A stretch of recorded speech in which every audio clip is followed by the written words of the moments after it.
well, is it both my parents that aren't my parents, or is it just my dad that's not my dad, or what's the mix here?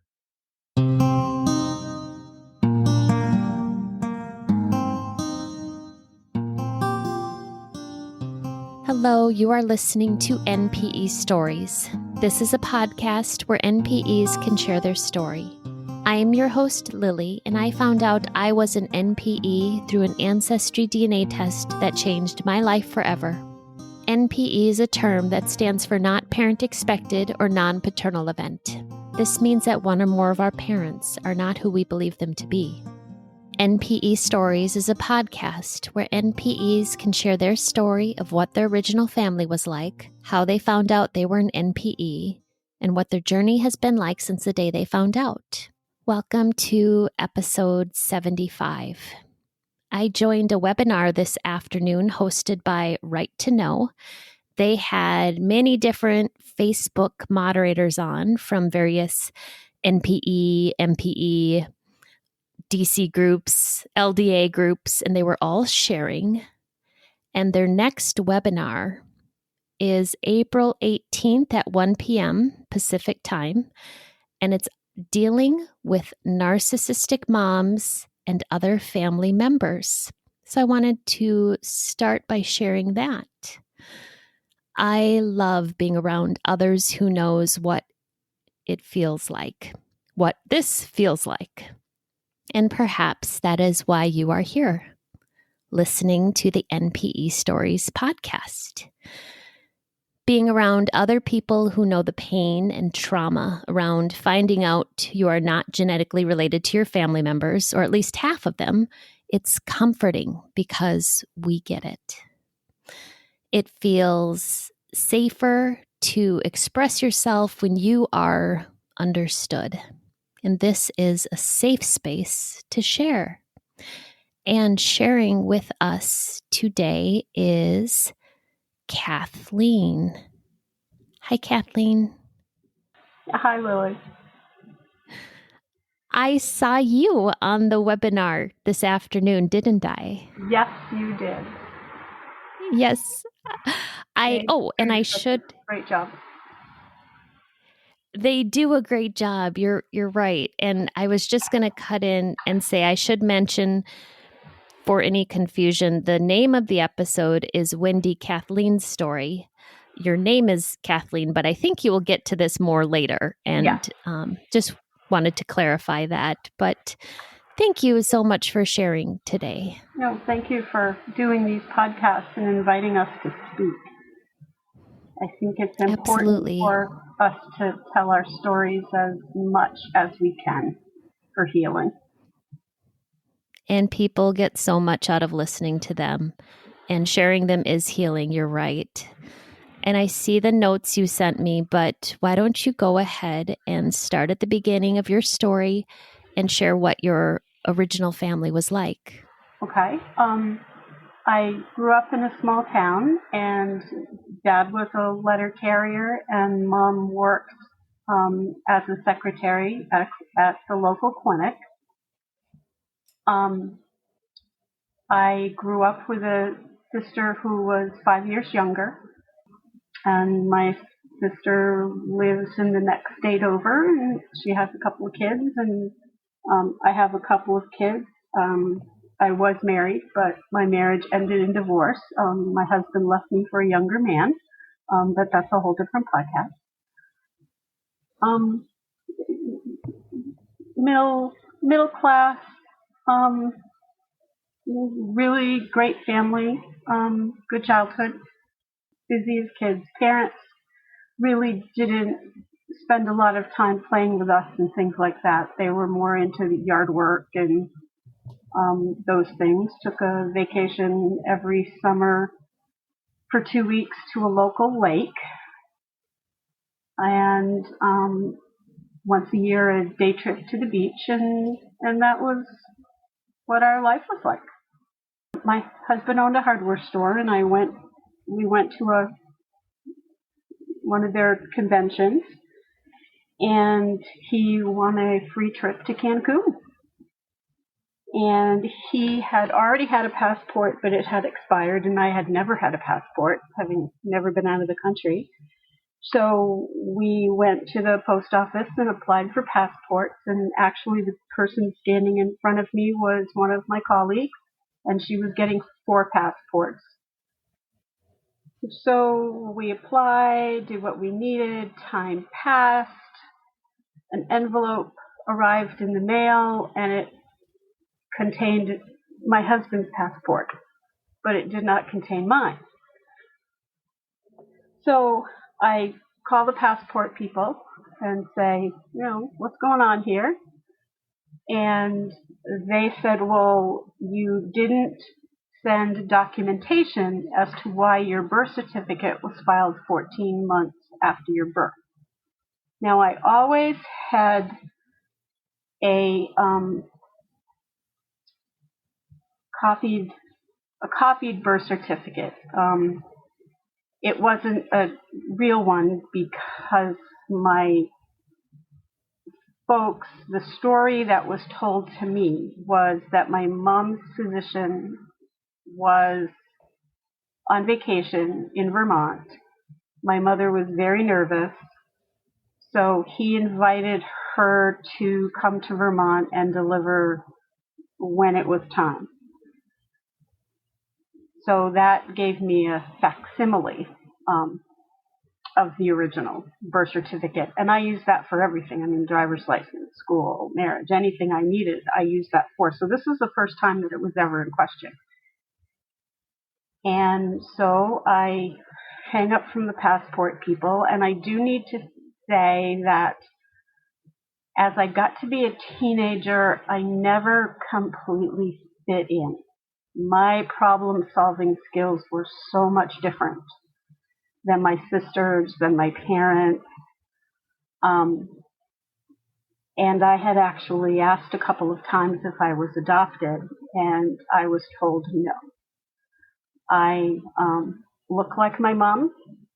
My son had the same birth defects that my dad did. So those things sort of pushed the question out of my head, and I thought, well, I'm the one with the problem. I'm the one who's crazy. It's all me. And so I took it on myself that I was the problem. So when I hung up from the passport people, I was crying, and I was like, okay, knew something was wrong. Something's wrong. So I called my mother and said, hey, this just happened. Is there anything I need to know before I start a search? And she was like, oh, no. This has got to be a clerical error.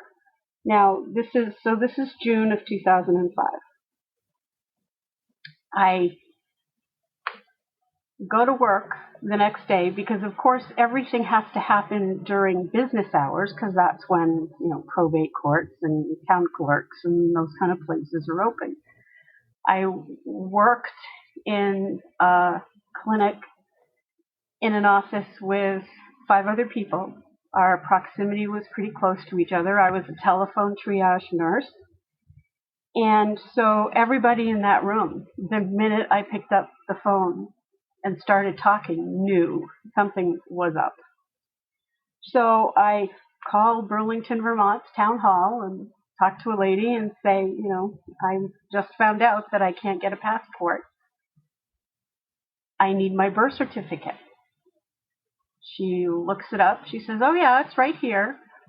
Send me some money, and I'll get it right out to you. So I said, okay. And it was so funny because when you're told you can't do something, you want to do it even more. And for the first time in my life, I was mad because I couldn't leave the country. I was stuck in the U.S., even though there's tons of places I haven't seen yet. But I was stuck, and I wasn't happy that I was stuck. So I go about my day, actually had to have an MRI in a different town for a neurological problem that was going on. And on the way back, my cell phone rang, and it was the town clerk saying that she apologized, but she couldn't send me my birth certificate, that I would have to go through probate court. So I'm like, okay, here I might have a brain tumor and I can't get a birth certificate. Okay, this is going really well here. So I called the probate court and talked to a nice lady named Judy who says, okay, send more money and write a letter to the judge and tell her your story and why you need your passport. Now, I need to add that our trip was September. 25th we were supposed to leave. This is the end of June, beginning of July. I write the letter, send the money, send it all off. I start internet searches like crazy during the evening. I mean, sometimes I wouldn't hit bed until 2 a.m. I would go to, people searching for. I would go to adoption sites, all of these things. It never really occurred to me to look at a maternity home. But I wouldn't have been able to get any records anyway. The end of August, we're about the 20th of August, and the passport packet arrives. Inside it is a birth affidavit. Now, my mom and I were really close, and we talked a lot. And she has not spoken to me since that initial call that night that I talked to the passport people. The only contact I've had with my father, which is really odd because Dad was very quiet. You didn't hear a peep. In fact, you call on the phone and Dad says hi and then passes the phone right over to Mom. So this was kind of odd behavior. I thought about it, but it didn't really take hold. Just that it was weird, and I wondered what I had done wrong. The passport package had a birth affidavit in it. It also had a census you could apply for, but you couldn't use it. So Dad agreed to do the birth affidavit. So he came over, and we used one of my friends at the hospital was a notary. So we used her, and he was like, well, I don't know what to say. And I say, well, just say that you were there when I was born, blah, blah, blah, tell a little bit of the story. So he did whatever he needed to do. He signed it. She notarized it. As he's walking out of the building, out of our office area, he says, now, I think the doctor's name was, and he gave me a name. And I was like, oh, wait a minute. That's not the name I've always heard. I always heard the name of Dr. Daniels. And so, we said goodbye, and I went back to my desk, and I thought, I have always had my care here. I'm going to call for my chart and see what's in my chart. I'd had my chart in my hands once before because I just had to put an immunization that I had gotten for a short period of time. I worked at a satellite clinic, and so my chart was in the main clinic and not the satellite, and I had gotten a flu shot, I think it was, or a tetanus shot, something over in the satellite. So when I came back to the office, I just noted it in my chart, and then nothing, I had no reason to paw around in my chart. And oddly enough, and I call these God moments, our paper charts were scheduled the following week to be transported to off-site location because our electronic medical record was starting. So I said something out loud, and one of my office mates said, "Oh, I'll call for your chart. And I said, no, I'm going to do this the right way. So I called downstairs, made an appointment, went downstairs, did it at lunchtime, handed me my chart, signed the forms, they handed me my chart, opened it up to the last page, and sure enough, doesn't it say, adopted baby, 4 pounds, 4 ounces, 2 weeks premature. And I looked at that and I said, oh my God, this explains why I'm early for everything. I've been early my entire life. And then it sort of settled in a little bit, and it was like, okay, the pieces are fitting together. Okay, this makes sense to me. And then there was that little bit of anger that my mother didn't know me well enough to know that she could have told me. I would have been okay with it.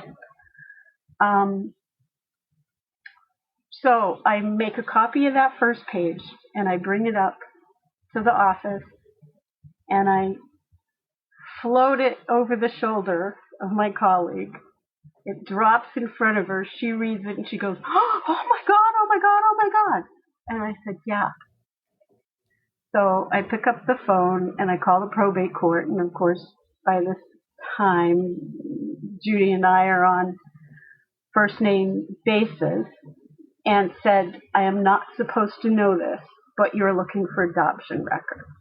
And she said, okay. She said, let me see what I can do. You might need to write another letter, but let me first look at this and this. We'll be in touch. So I'm like, okay. I call home and I say, hey, guess what? I'm adopted. The physician I work for needed something. So I walk into his office and we do the business that needs to be done. And I'm shaken. And I just sort of looked at him and I said, if I'm a little off this afternoon, it's because I just found out I was adopted. Poor guy. He didn't know what to say. He didn't know what to do. He just kind of looked at me. And then I turned around and left and went back and continued my work day. Did wonder, because my father's name was on that page, but my mother's name wasn't. So then I have thinking of, well, is it both my parents that aren't my parents, or is it just my dad that's not my dad, or what's the mix here? My father had clinical depression, and he had seen our psychologist that works in family practice a couple of times. And I was part of the behavioral health team improvement, team quality, how to go forward with our behavioral health stuff. So I called Tom, who was the counselor in the building, and said, how do you feel about problem solving? And he was like, oh, I love to problem solve. And I said, well, here's what I got. I just found out I'm adopted.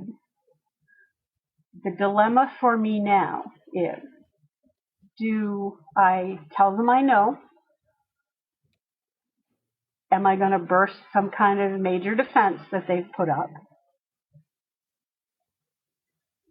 Or do I keep it to myself? And he said, let's meet for lunch on Wednesday.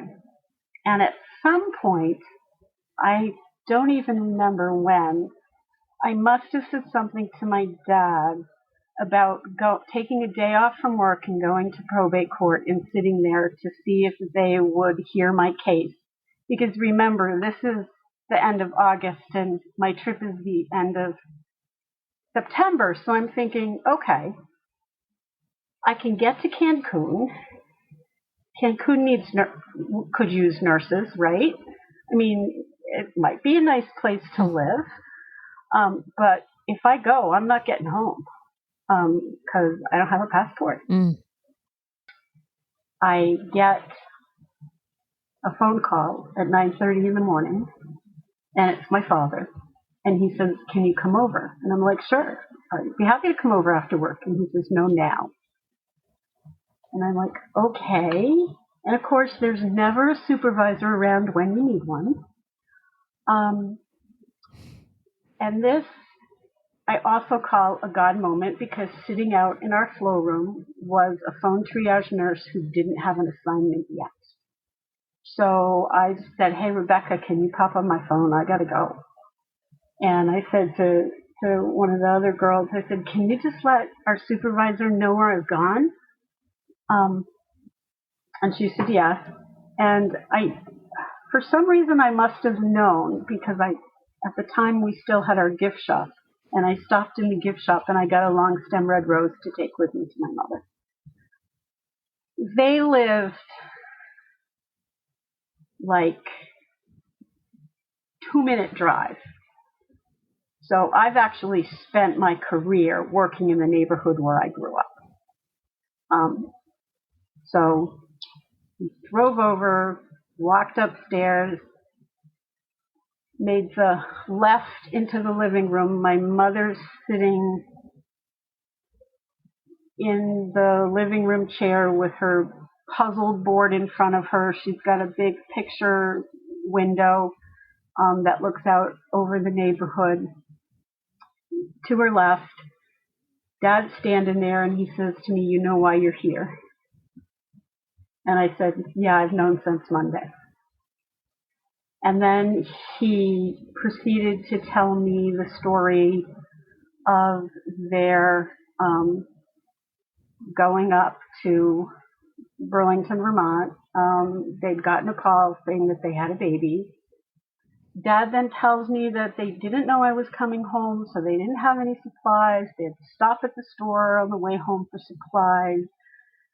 They got a laundry basket to put me in as the car seat, even though they didn't do car seats back then, but I came home in the laundry basket with the supplies. They didn't want to know anything about my birth mother. They only knew my name because they were given 3 bottles that said Wendy on them. So Wendy was my original name. Oh, that's where Wendy comes from. That's okay. where Wendy comes from. He tells me that they've been in contact with the Elizabeth Lund home in Burlington, Vermont, where I was born, and they have the adoption coordinator's name, and I need to call her right then and there before I leave the house. And oddly enough, he then shares with me that they couldn't remember where they got me from. Luckily, there was another couple in town who adopted at the same time from the same place. They were still alive and were able to tell Dad where I came from. So I was very thankful for that other family. And the one time that a patient had said to me, because I was a chemotherapy nurse for about 10 years, and one of my patients, you're given the meds, you're sitting there, you're chatting, and she said, "Oh yeah, you're the one they adopted." And I said, "Oh, really?" And then, of course, I called my mother and said, "Was I adopted?" And she said, "Oh no, they confuse us all the time with that other family." So again, I didn't think anything of it. So at that point, I was glad that other family was around. So I called the adoption coordinator. She said that her name was Leslie, and that she would try and get my birth certificate for me so that I could get the passport. And she wanted me to make sure that once I got back to work, I called her. So we concluded, I gave hugs, reassured Mom that all was well. And I was very thankful at that moment that I had known already, because my sole purpose at that moment in that room was to support her. It wasn't about me. It was about her. And pretty much for the rest of her days, it was me making sure that she never felt the least bit of rejection. And I also realized that they had actually kind of held me at arm's length. And my husband also perceived that. And to jump a bit ahead, my oldest son has recently mentioned to me that he's really aware of how differently I was treated than my sister, who is their biological daughter. And I remember when she was born, because I was 5. How do I honor Wendy and still be Kathleen without splitting myself into 2 people? It felt at that moment like there were 2 of me, or more so that I couldn't let that happen. I couldn't become 2 people. So that's when in my head I became Wendy Kathleen. And so all of my life I really grew up as Kathy. But Wendy Kathy just didn't sound good to me. So I started signing things Kathleen. People would ask me what my name was. I started to say Kathleen. I never really could retrain anybody around me to call me Wendy Kathleen. And I mean, I gave up on that really fast. So I don't know that I really wanted to be always Wendy Kathleen, but somehow I needed to honor that first name. So we go along, and I got my passport, went to Cancun. Husband hated every minute of it because it was hot. I loved it. But I have to tell you that I'm on buses, going to Tulum and things like that. And I'm looking at people and I'm thinking, wonder if we're related. Could I be related to you? Oh, who am I related to? Who am I?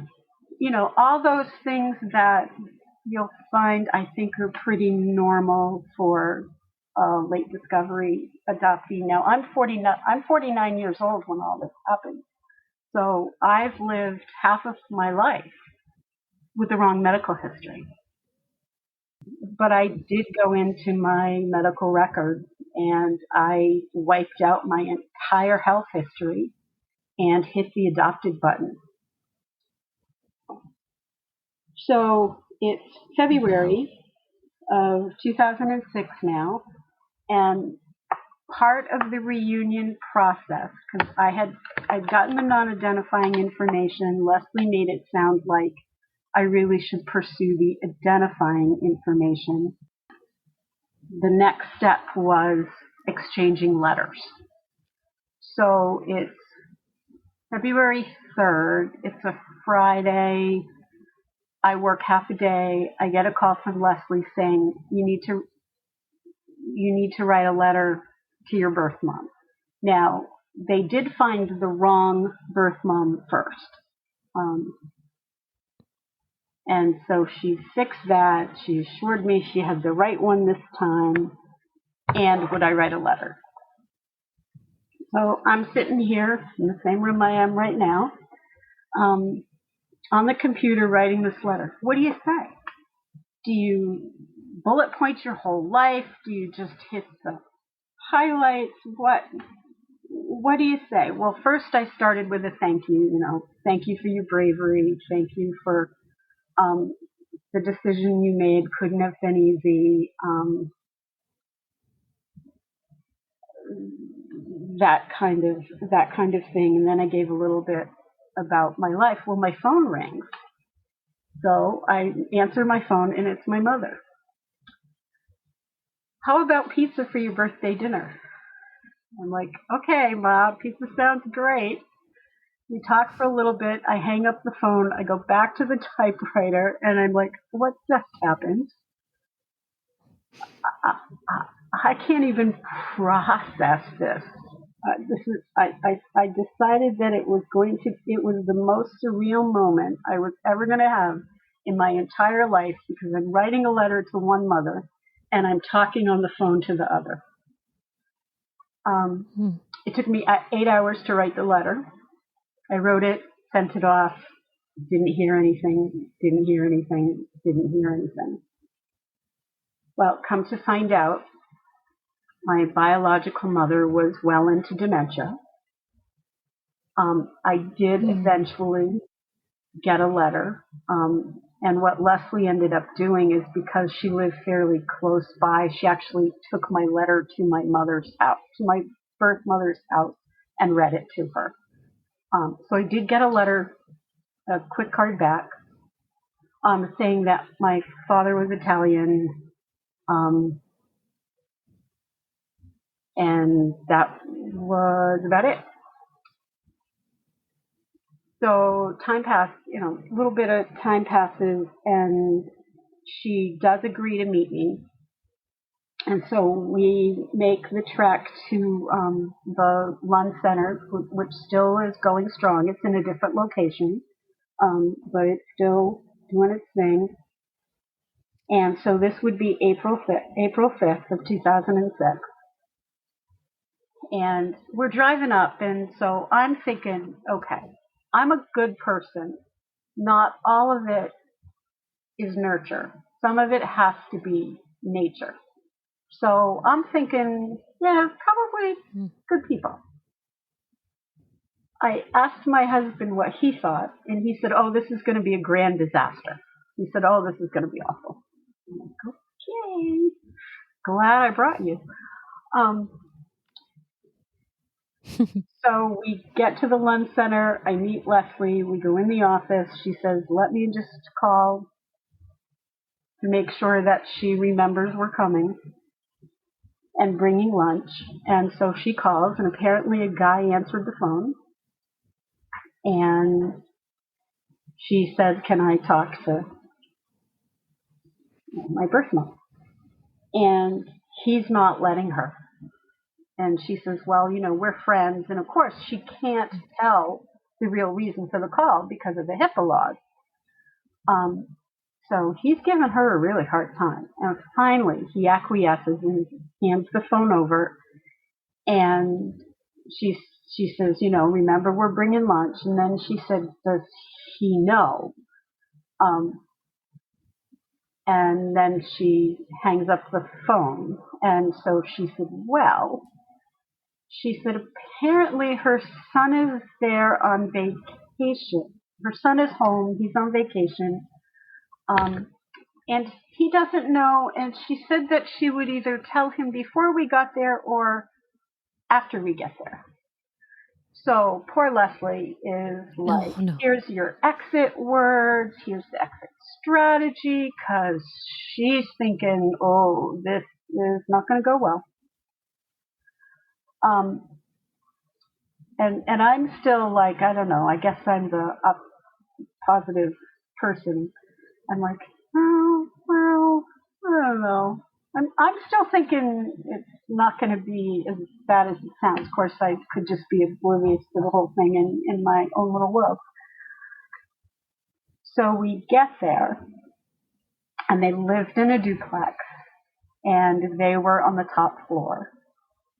And this guy comes down the stairs. He's looks to be about my age, and I notice his salt and pepper hair, and I'm like, oh, he has my hair. And then he looks at me and he says, Kathleen? And I said, yes. And he gives me a big hug. Well, there's an audible sigh from Leslie. She's like, okay, all right, this is going to go all right. And so I head up the stairs, and there's this little lady who's 5'1",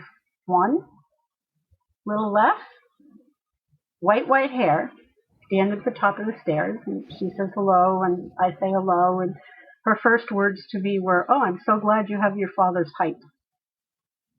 So we go in. I'm thinking all this time that I am just gonna, word vomit, so to speak. And I sat there and couldn't Mm-hmm. get a word out of my mouth. I just stood there, and so Leslie says, "Well, why don't you tell them how you came to this point?"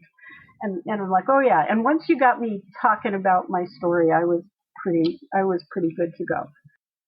So George starts bringing me obituaries and things like that, and he's talking about his dad, who's Italian, and I've gotten this letter saying my dad's Italian, and I'm sitting here and I'm thinking, you don't suppose we're full siblings, do you?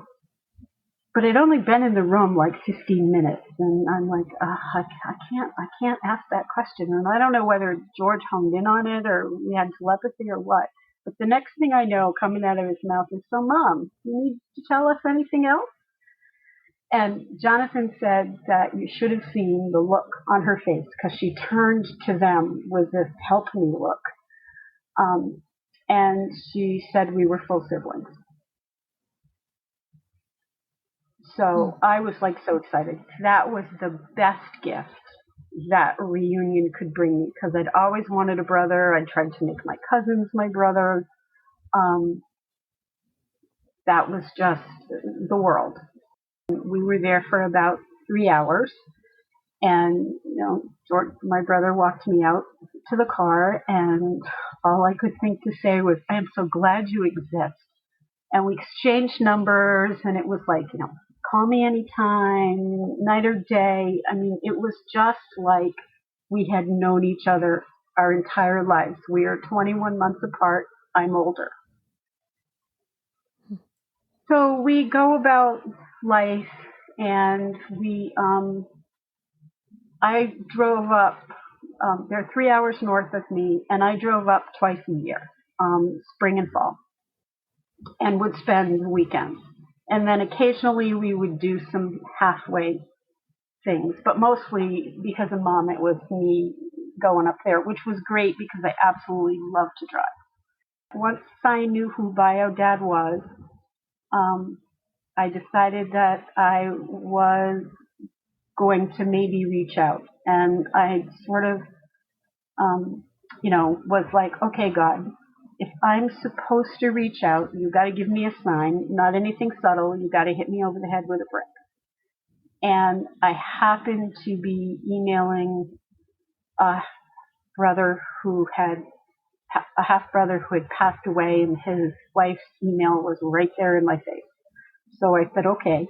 And I sent off a letter just saying I was doing genealogy and where does this name fit and where in Italy are they from, because at that point I was so obsessed with my Italian. Because in my mind I was half French Canadian and half Italian.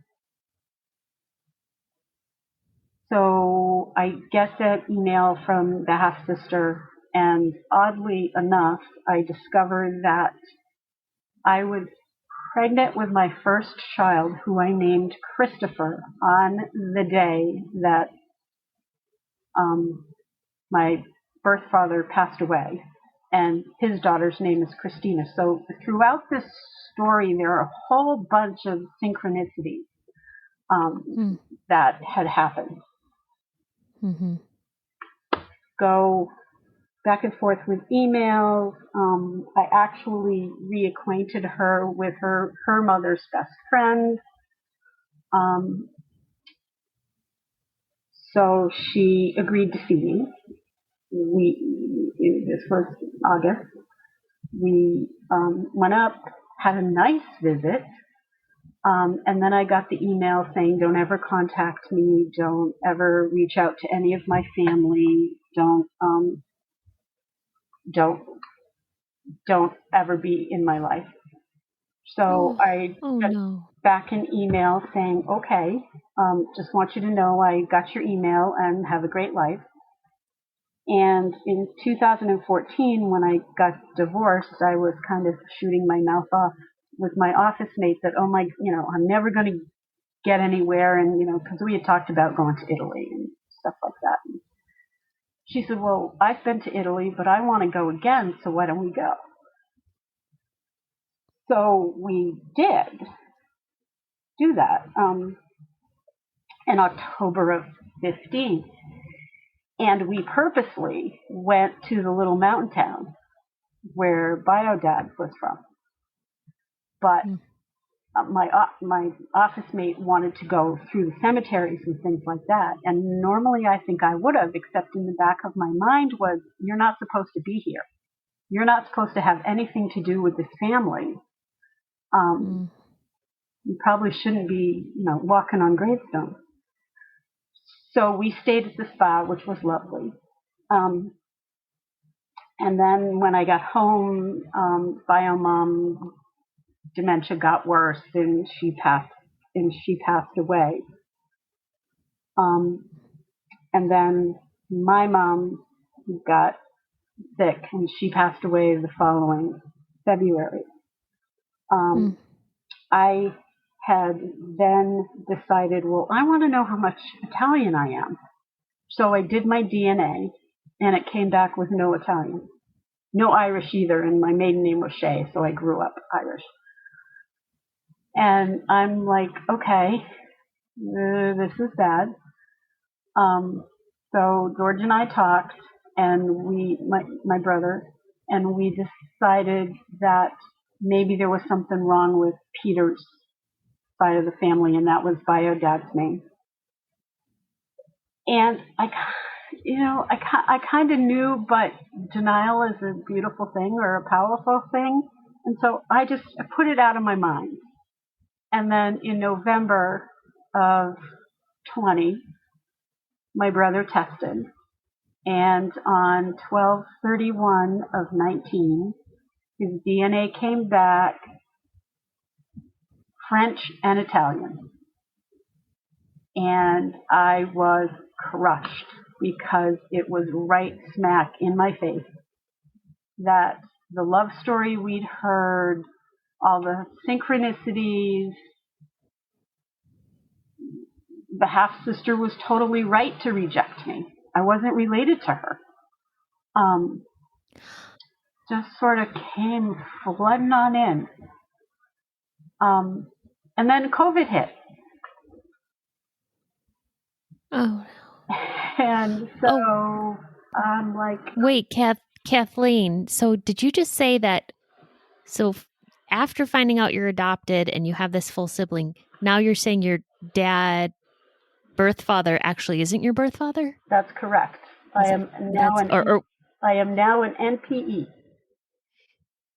The DNA came back that my brother is my half sibling.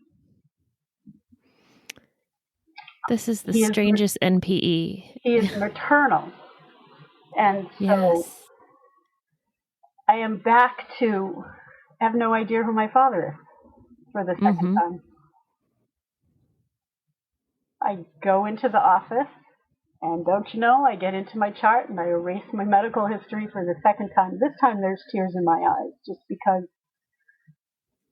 what the heck. So now I'm like, okay, I guess I got to start looking at these DNA matches. And because of what happened with the half-sister, I was really torn. And I will say that I've spent a year totally afraid.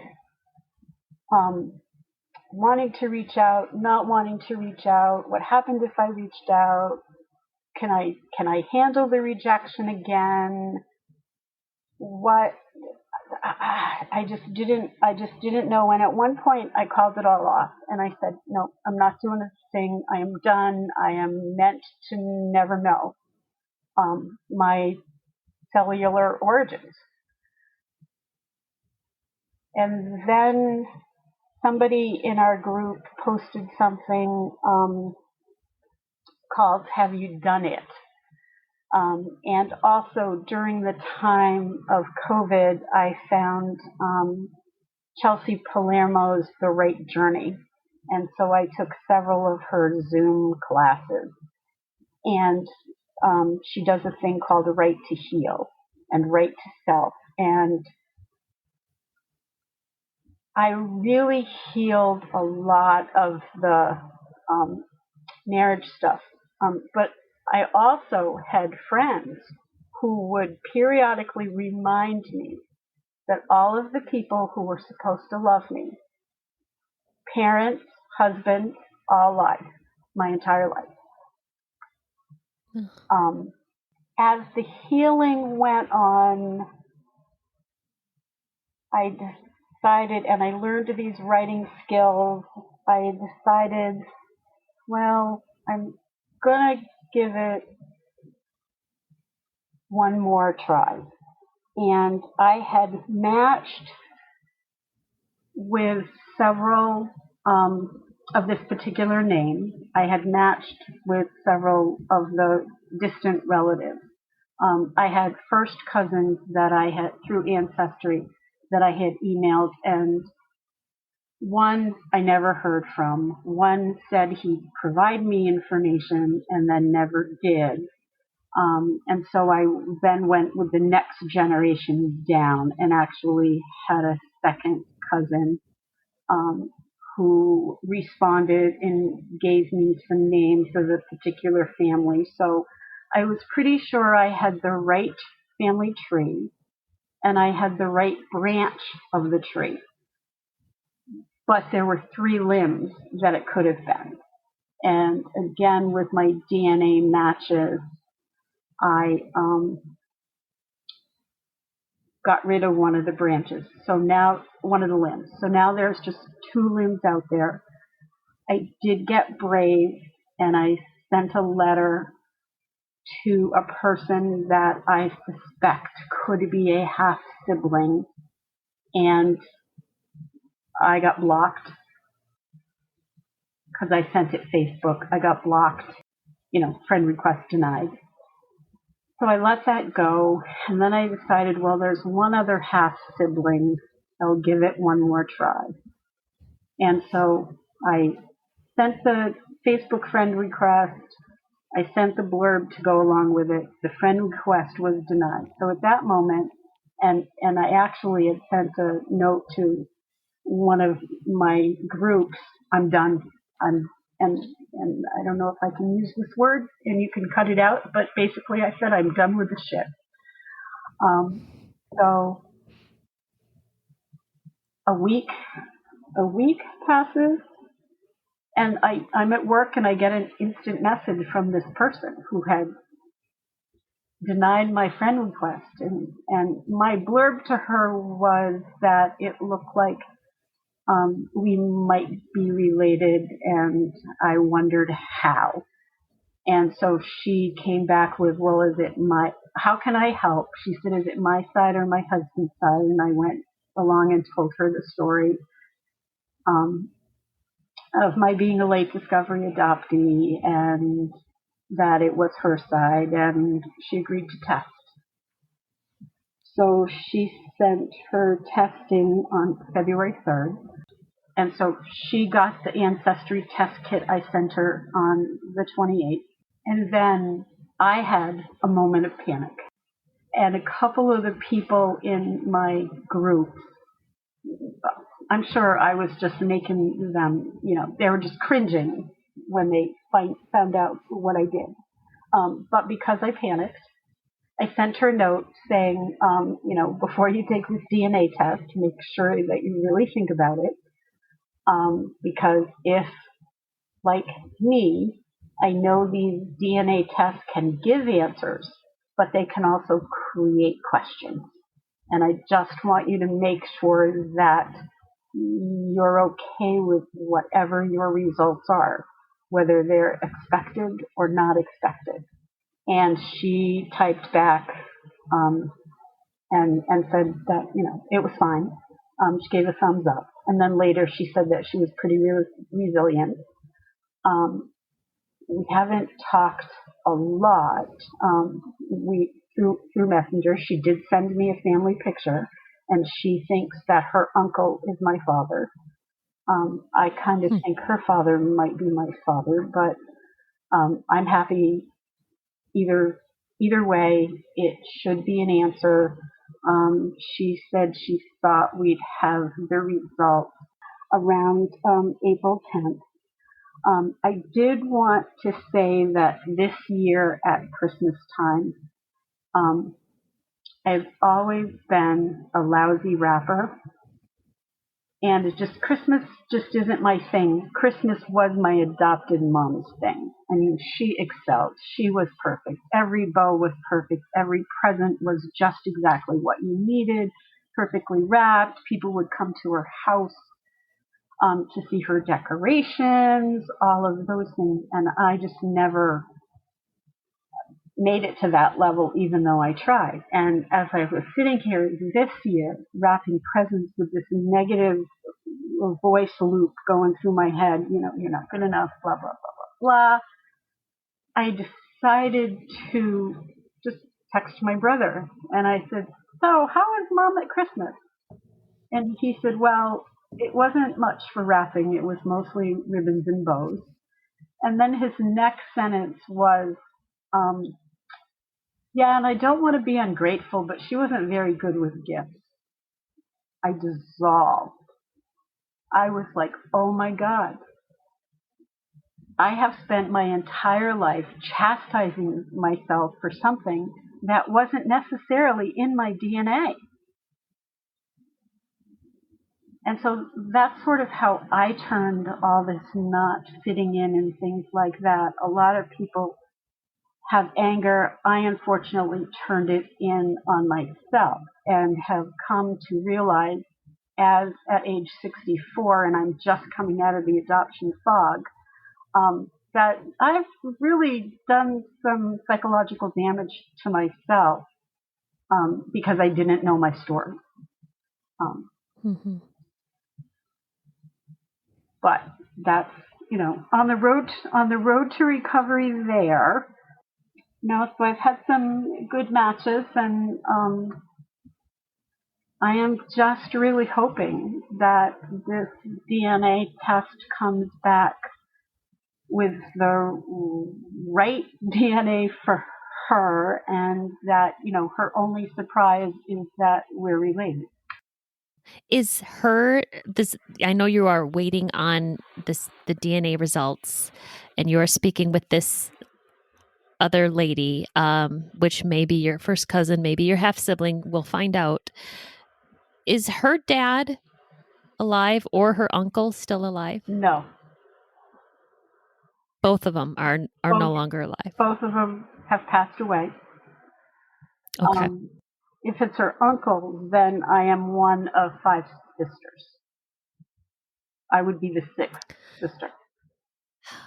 Okay. Wow. So you may have more sisters, or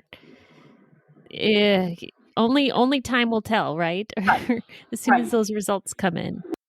Do you remember how many centimorgans you and this lady are related? Yeah, I mean, I won't know what her centimorgans will be until we get the test result back. But my brother was 1,800. Oh wow. Okay. So I'm thinking that she might be in that range, and her first cousin, I match in the 900s. Okay. Kathleen, I didn't know you were an LDA, a late discovery adoptee, first, and then an NPE. You have been through the ringer. That is 2 very traumatic things to find out in adulthood. Yeah. And LDA, I've just defined it as late discovery adoptee. If anyone's interested, there's all these acronyms in our world.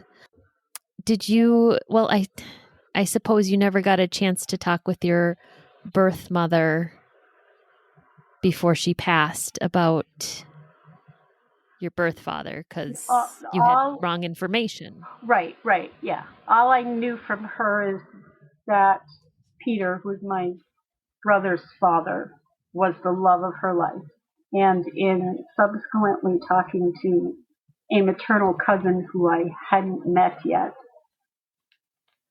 as far as the family is concerned, my birth mother fell in love with Peter and had 2 children with him. So the family was not expecting this twist either. No, that was their story. Okay. Their story. How old was she?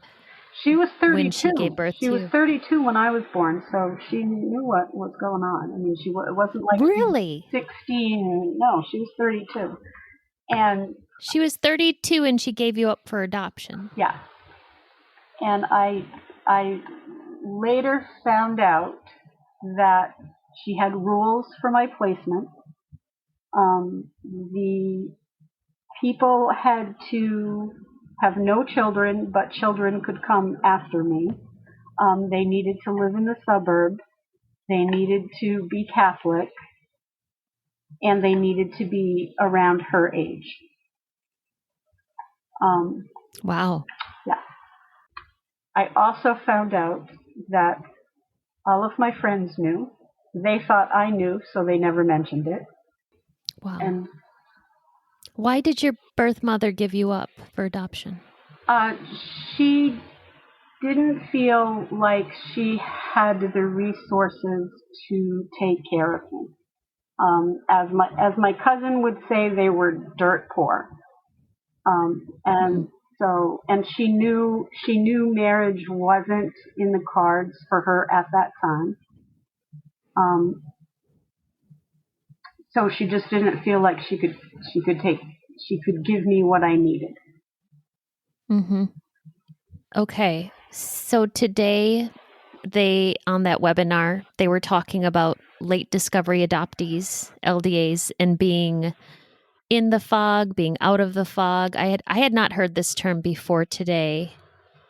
I guess, and I'm probably explaining it wrong, but that's where. How did they explain it today? It's where you're feeling like, your adoption is unicorn and roses. I mean, have great parents, had a great life. It was awesome. There was absolutely no trauma involved whatsoever. As you start to come out of the fog, you realize that because you kind of imprinted with the mother who carried you, what is in the nursery is a grieving baby. And back in the old days, they used to give drugs to us little babies to calm us down because we were inconsolable. Is how I've heard it. But there's a lot of research now, and especially if you read the book Primal Wound by Nancy Newton Verrier, because you know your mother's voice, you know her smell. When you go to the nursery, mom goes home, you're looking for things that aren't there. And so that causes trauma, even though people think you're too young, because you're just an infant, you can't recognize trauma. But actually, it is a traumatic event. Yes. And absolutely. For me, I've had a hard time wrapping my head around the fact that it was traumatic, but then when I sit back and I look over various things in my life, I realize, oh, that's a trauma response. Ooh, that was a trauma response. Oh, look, that's a trauma response. And so when you come out of the fog, you see all those behaviors that are trauma responses to things that are happening in your everyday life. And so you lose the unicorn and rainbows towards adoption. For me, I suspect that there'll always be a teeny tiny baby toe in the fog. But I think that's just my personality. Thank you for explaining that. I'm still learning so much about that. I mean, even today I did learn something new.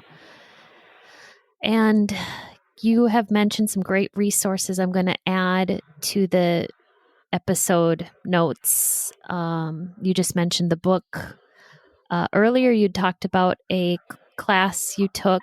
I'll add that if I can get that information from you. And then if people want to know more about you, Wendy, Kathleen, how, could they get in touch with you, and how so? They could use Facebook. My name is Kathleen Shea Kirstein. Or they could email me at kathleenkirstein@gmail.com. Everyone is always looking for anything that works for our healing, other people's experiences, what they've tried, writing workshops, books, all of that counts. So thank you for sharing that resource. And Kathleen, thank you. You do have a long story, and you had to tell all of it because you've had both of those experiences happen to you. So thank you so much for sharing all of this today. Well, thank you for listening, and thank you for what you do. It's incredibly important. These stories are here for us to identify with. If you are an NPE, would like to share your story, email npestories@gmail.com. You do not have to give any identifying information. If you are an NPE and would like to share your story, I'd like to hear from you. Subscribe to this podcast to hear more. Come heal with us.